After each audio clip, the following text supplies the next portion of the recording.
গোটেই কাৰ্বি সমাজৰ এখন গাঁও মানে চন্দ্ৰপুৰৰ ওচৰত ঠাকুৰকুছি বুলি প্ৰথমবাৰ তাৰমানে সেহেঁতে মোৰ লগত আগতীয়াকৈ চিনাকি আছিল সেইকাৰণে কৈছে দাদা তই লৈ আহিবি নেকি তোৰ লগতে থাকে মই কম কিন্তু এইটোতো ছিজন চলি থাকে বিহুৰ গোটেই এটা জাৰ্ণি এটা ইখনৰ পিছত সিখন তেজপুৰৰ পৰা আহিছিল তাৰ একদম তেজপুৰ নে লখিমপুৰৰ পৰা তেজপুৰ পাইছা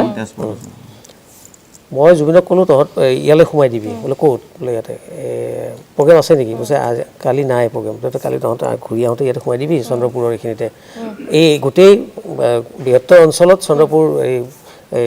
কি জাগি ভকত গাঁও এই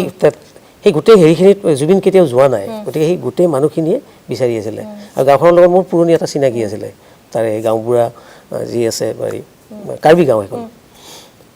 মই কওঁতে এহেঁতে যাম বুলি ক'লে যাম বুলি খবৰটো পোৱাৰ লগে লগে গোটেই নিউজ চেনেলৰ পৰা আহি চব গাড়ী চাড়ী ভৰ্তি পথাৰ এখন লৈছে ষ্টেজ বনাইছিল মোৰ ওচৰত ষ্টেজত নহ'ব তহঁতৰ ইমান মানুহ আহিব পথাৰ লগে লগে ৰাতিৰ ভিতৰত সিহঁতে পথাৰ হেৰি আলি চালি কাটি সমান কৰি বাঁহৰ চাং কৰি ডাঙৰকৈ এটা ষ্টেজ বনাই মুকলি বাকী আৰু চব আহিল গাড়ী ভাড়া কৰি কৰি মানুহবিলাক আহিলে সেইখন ষ্টেজত কিবা কাৰণ সি ভাল পালে ৰাতি পোহৰলৈ গান গাই আছে জুবিনৰ বোধহয় ৰেকৰ্ড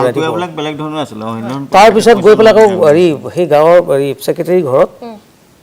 আকৌ এনে ঘৰুৱা আড্ডা ভাত খাই ৰাতি একদম ৰাতিপুৱা 8:30-9 বজালৈ ৰ'দ ওলাইছে তাতে ডেস্কত ভাত খোৱা ডেস্কত বহি আকৌ আড্ডা গান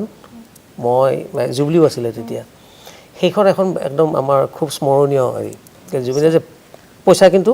কিবা ছেক্ৰেটাৰীয়ে মোক ক'লে বোলে কিমান পইচা আছে মই সুধিলোঁ যে আমাৰ হাতত হেৰিহে আছে কিবা 80,000 নে কিবা টকা আছে